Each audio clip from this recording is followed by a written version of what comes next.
City News is brought to you by East Brewster Lawyers Rotorua, celebrating 100 years of legal excellence and innovation.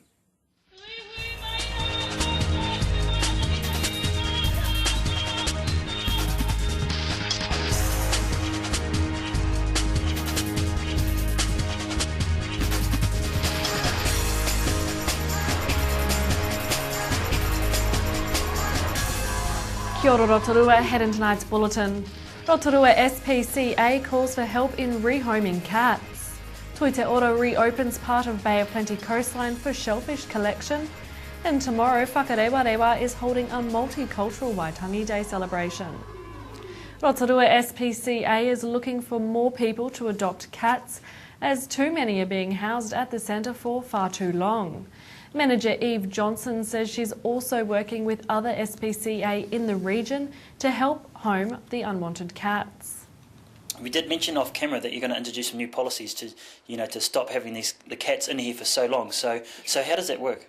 Well, what we want to try and do is, first of all, we're going to work with all our other centres in the region. So if we bring a cat in and we can't home it within the first couple of months, we'll first of all go out to our other centres, say in Taupo and Taronga.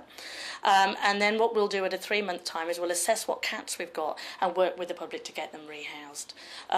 It's really important that the mums and dads are looked after too, and a lot of people come in and fall in love with a kitten. It's natural, same as a puppy. But these cats really shouldn't be here for a year. It's not fair on them. Now, you mentioned volunteers. Now, I know the SPCA is always looking for volunteers. Is that the case now? Yes, please. We're always looking for people. We do a 3-hour shift pattern, and any time that you can spare us during the week, we'd really appreciate if somebody could put their hand up and come in and help. Rotorua Public Health has partially lifted the ban on collecting shellfish from part of the Bay of Plenty coastline. Medical Officer of Health Dr Jim Miller says there is now no PSP concern from Waihi Beach northwards. However, the current warning remains in place from Waihi Beach to Whakatane Heads. He says people should avoid gathering shellfish from Waihi Beach along the Bay of Plenty coast to Whakatane Heads, including Tauranga Harbour, Makatu and Waihi. The health warning applies to all bivalve shellfish. Monitoring will continue along the coast, and any changes in advice will be advised. Whakarewa village plans a multicultural Waitangi Day celebration tomorrow.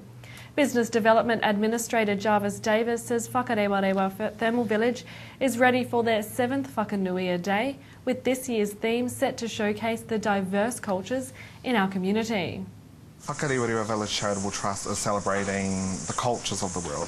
The past 7 years, we've celebrated different continents around the world. So this year, rather than choosing one specific, we've decided to celebrate the whole lot. During the day, we have entertainment, food, arts and crafts stores. Whakanuia will run from 10 a.m. through to 3 p.m, and entry is a gold coin for locals with proof of address. All proceeds will be donated to Charity Love Soup Rotorua Community Kai. In sport tonight, despite falling short in their 2 ANZ Championship netball pre-season matches at the weekend, Kia Waikato Bay of Plenty Magic coach Julie Fitzgerald says she's happy enough with the team's progress. With 9 newcomers this year and captain Casey Korpu still recovering from off-season surgery and unable to play, the Magic were beaten 89-79 and 90-72 by Central Pulse in New Plymouth. Coach Fitzgerald says although results didn't go Magic's way, they learned a lot.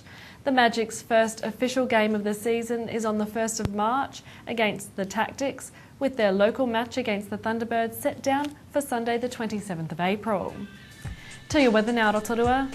Tonight will be fine with light winds and an overnight low of 15. Tomorrow it's looking nice for Waitangi Day with long sunny spells, easterlies, a high of 22 and a low of 12.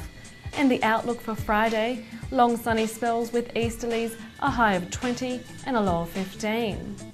And the marine forecast for Lake Rotorua, southeast 15 knots developing early morning and then easing to 10 knots at night, with waves less than half a metre, and it looks to be fine. Still to come tonight in City News, Alan Solomon checks out changes to the 2nd floor at the library with manager Jane Gilbert. We meet with Visitor Centre Manager Graham Brownrigg, and we catch up with local MP Todd McLeay.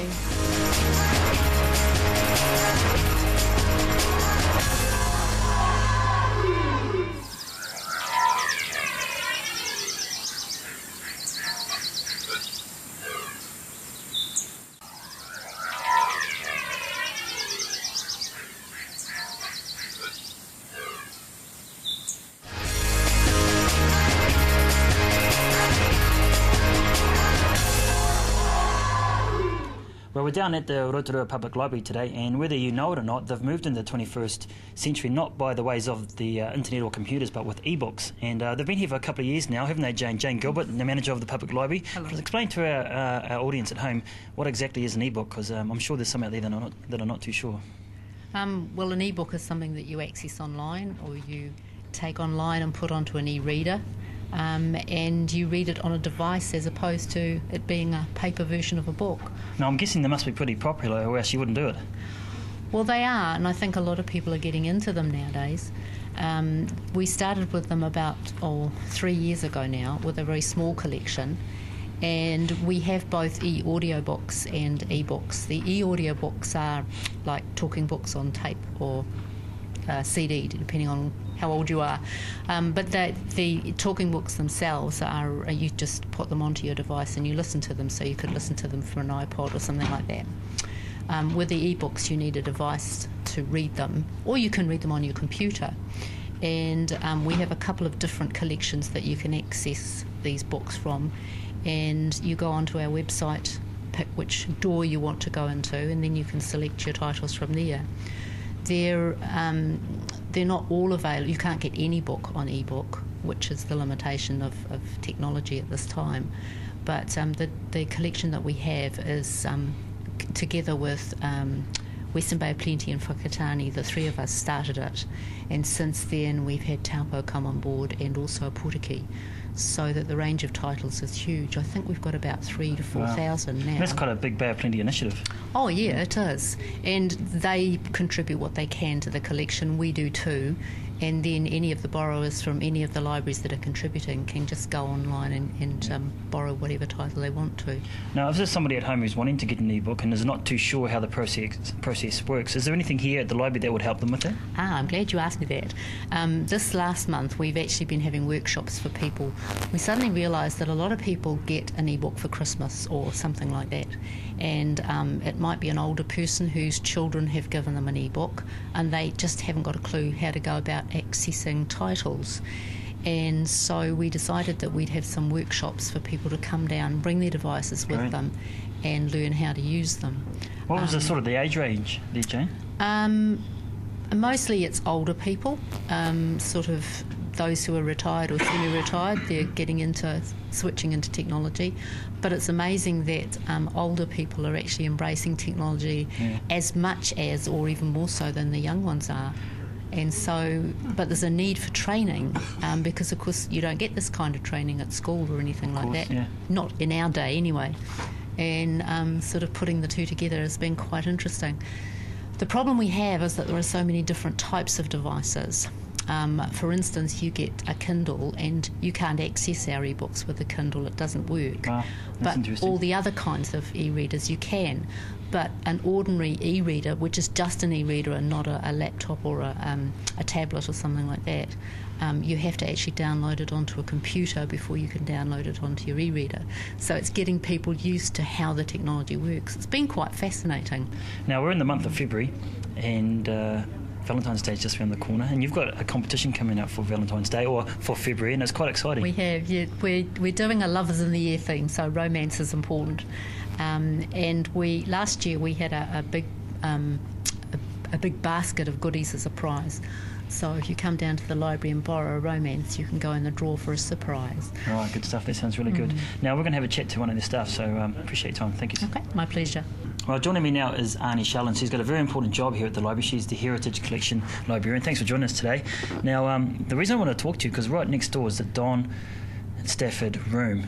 Now, obviously, he's a very important man here in Rotorua. He was in Rotorua. So why the room, and why was it dedicated to him? There's a lot of his work that has been put into the room, and we've got plans for it for the future. But it makes up the kind of the whole reason why we have the room. So the room was created pretty much so that we could have resources that the public could access, but they're also a way for us to conserve the rare and hard to get resources so that we can keep them for future users of the library, so that we'd have some longevity out of them. They don't get used a lot. So, I mean, they don't get taken out and kind of get battered as much as you would if you would put them into lending. So that means if someone goes in there, they can't loan the book out, they have to keep it here? No, they have to keep it here. They use it in there, so they're more than welcome to flick through it, make notes from them, things like that. We even allow some photocopying, but it's limited depending on what the item is. The only thing you can't photocopy in there is the electoral rolls. Now, if someone's at home wanting to access the Don Stafford room or even these books about Rotorua, where can they find it? Because I know when we came in here, we went to the ground floor and then the first floor and we got a little bit lost. So whereabouts can we find this room? Okay, it's on the second floor of the library. You can access it via the stairs or the lift. Yeah, and people can just rock on in? And they can indeed. Awesome. Yeah. So most of the collections in here in the open are all lending collections, and the one in the Don Stafford room are the only collections which aren't. All right, good stuff. Thanks for your time. You're welcome.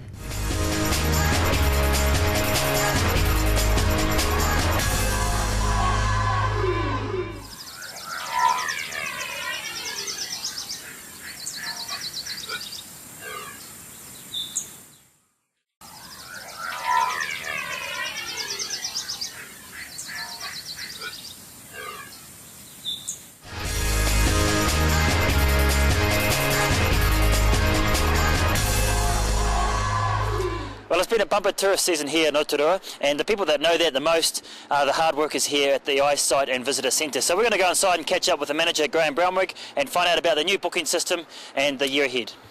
Thanks for joining us today, Graham. Now, as far as we know, it's been a bumper season for the tourism industry here in Rotorua. How about you guys? You obviously see a lot of people coming through the doors. We do indeed, and extremely busy this year. The last 2 weeks of December and the first 2 weeks of January, we've had 40,000 people through our door. So one of those days was a record day. I hadn't had that number of people in here before. There was just over 5,000 people in one day. Closest we'd had was just over a year ago. We had about 4,700. So huge increase, and particularly over that Christmas and New Year period, which was a bumper season. Wow. Now, just looking around here today, there's obviously a lot of people in here. Is this sort of an average day for you guys? Yeah, it has quietened down a little bit. Everyone's gone back. The children gone back to, or heading back to, holidays are finished and getting ready to go back to school, or have gone back to school. So this is a sort of normal day for us. So it is always busy in Rotorua anyway, which is great. But of course, with that season, it was just a fantastic influx and great for Rotorua. Now, I did something a little bit different this morning. I went down by the lake before I came into work for about half an hour just to have a look around. You know, I haven't been down to the lake for a while, and there was a lot of tourists down there at 8:30 in the morning. So is that typical as well? That is, yep. We open at 7 o'clock in the morning, and we have people in here from then right through till 7 o'clock at night. So they're in town, they're moving around town, they're visiting the lakefront and the redwoods and Rotorua Park and those sort of places. So they get out and wander around and have their breakfasts, and so it's great for Rotorua, all industries. So. Now, with this high number of tourists coming through, have your staff and the facilities here been able to cope with it? We have. We've been bursting at the seams on some days, obviously, but we've made a change in here, as you can see, with the new layout. It's helped with the flow, so there's a lot more room for the tourists to browse the brochures and talk with the staff. We have staff out talking with them all day and every day. They're out on the floor, and we have, of course, the staff behind the counter to take the payment once they've made the decision, so that's helped. The other thing I noticed too when I walked in here, Graham, is that you've got staff from other countries and other cultures, so again, that must be another tick in the box for you guys. Yeah, it's a huge. We've got 3 Chinese consultants here, which is good for Rotorua because the influx of the Chinese FIT visitors has increased and will increase over the next couple of years. So having them here is valuable. They make a beeline for our Chinese consultants, so they can speak the language, make them feel a little bit more comfortable, because it's quite daunting finding your way around Rotorua if you can't speak the language. So. Now, I remember last time we caught up, Graham, you talked about having new booking systems. Now, you've obviously gone through the summer. Has that held up as well? Yeah, it's been great. That system is fantastic. It makes it a lot easier for the staff to navigate themselves around and find out what is available and what seats are available and what's free in each day. So it also helped with the rest of the New Zealand planning and itinerary planning for the customers that are moving through Rotorua. Now, at the start of the story, Graham, we talked about the increase of tourists to Rotorua. Has it been international, or is it more domestic, or is it a bit of a mix? A bit of a mix, actually. We did have a lot of families down, which was different to previous years, so that made it a little bit difficult finding accommodation for them. And they were from Auckland and a lot of Australians, so we had a huge increase in the Germans actually this year. So, and of course China is another key market for us. Are they spending money? That's the big thing. Oh, they're all spending money. Yeah. But the spend is also still. It has increased here, dollar spend per customer, but they are pretty cautious with what they are spending still. So even though we're coming out of the financial crisis, people are still a little bit careful about what they're doing. Do you think it's going to be a good year for tourism here in Rotorua, and especially here in New Zealand as well? Well, it is, yeah, and I think the whole of New Zealand's got a positive feel to it. Rotorua particularly, we're looking forward to a good year. I know the South Island over Christmas, and that was my colleague down in Queenstown. He was a little bit behind, but they're also looking for a positive year this coming year. So yeah. Cool. Now, just before we go, Graham, Todd McLeod has been promoted to Associate Tourism Minister. Obviously, it's got to be good for the city. Oh, fantastic! Anything that puts Rotorua on the map is fantastic. And having Todd in there and the Associate Minister, well, hey, couldn't be better for Rotorua. Yeah, good stuff. Appreciate your time. Thank you. Yeah, thank you.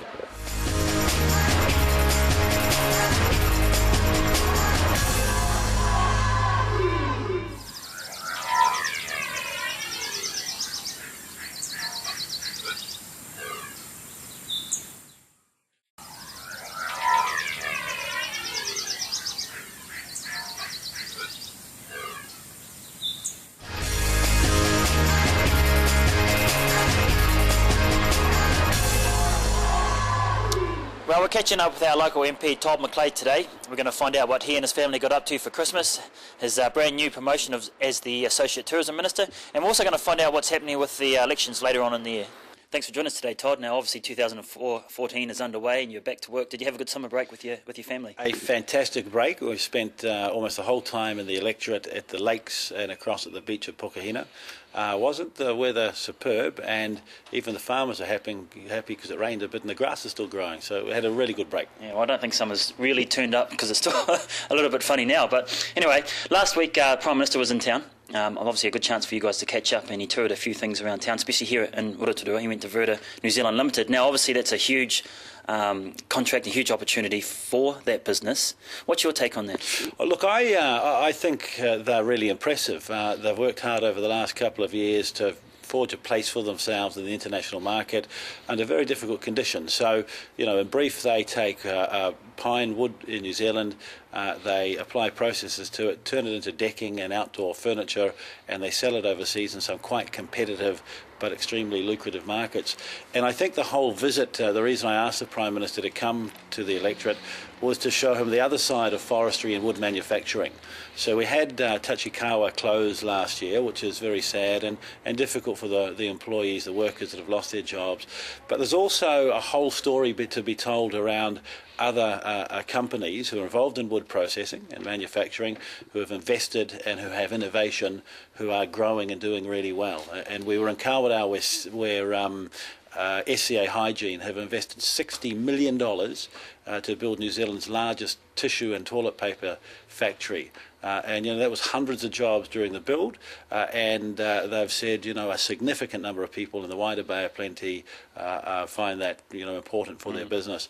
We also went to Red Stag, who invested about $10 million from memory last year in a new wood processing plant, and they now run 4 shifts or something like that. So the underlying message I wanted to give the Prime Minister is, whilst there have been and are still some challenges around the forestry sector, with good investment and good innovation, wood processing in New Zealand and wood processing in Rotorua, I think, has a pretty positive future. Well, $60 million is a lot of money for that industry, isn't it? They wouldn't have done that if they didn't think that there was a future. This is a Scandinavian country that can spend its money anywhere. And interestingly, they were looking at perhaps moving everything to Australia, and the Australian government said they'd write them a cheque to support them.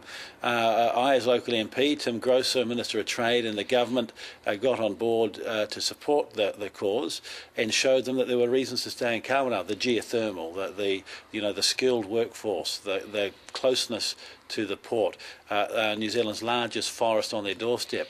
And so instead of taking the Australian government's money, they decided to invest their money in Kawerau. The government here didn't write a cheque. We just put our best foot forward. So, look, I think you're right. It shows a lot of confidence and, there is great opportunity for more investment in this area in Rotorua. And I get a sense we might hear a bit more about some of that during the course of this year. Now let's talk about opportunity, because you've just been promoted to Associate Tourism Minister. Fantastic, and congratulate you on that, and I'm sure you've had lots of good comments from the public. How is that going to affect your work here in the office, and obviously with your family life, because it's busy and elections coming up, like I mentioned earlier? How are you going to handle all that? Well, look, I'm excited the Prime Minister's asked me to be Associate Minister of Tourism. Of course, John Key's the Minister of Tourism, so it means I'll get to work quite closely with him on, another really important part of the Rotorua economy and, look, the whole of the Bay of Plenty economy. And there's a lot to do, although I've got to say that I think we're in pretty good shape in New Zealand. Tourism numbers are increasing, even though much of the rest of the world is still in recession, and the spend by tourists is slowly starting to improve, and that's quite important because, as much value as we can add is good for local jobs. In as far as how we balance that, well, being an MP and Rotorua's MP is a busy job. It's the number one priority. So local MP comes first in my book. I only get to do other things, to become Minister of Revenue and work in the area of tourism because of the support I get from local people. So I'm going to really make sure that I and my staff and my office remains open and available, and I'm still keen to attend as many events and do as many visits as I have previously. In Wellington it certainly will be a bit busier and a lot more reading, but lots of people are busy in their work, and it's just a matter of sort of balancing priorities and focusing on the stuff that's important and is going to help and going to make a difference, and then carving out a little bit of time to spend with family around the edges.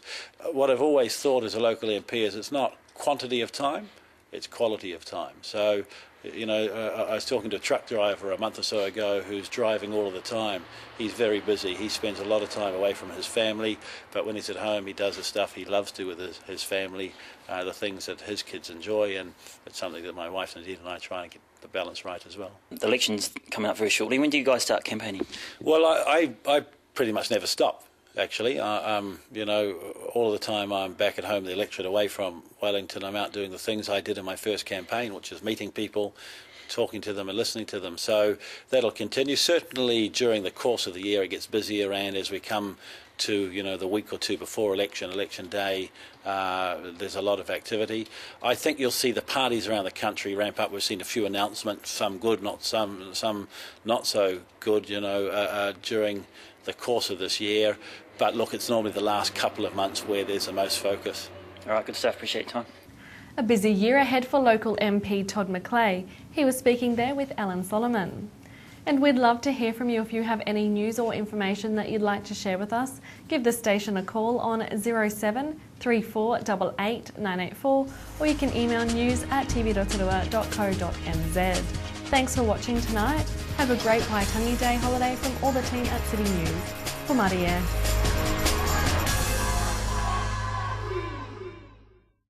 Supporting local content so you can see more of New Zealand on air. City News was brought to you by East Brewster Lawyers Rotorua, celebrating 100 years of legal excellence and innovation.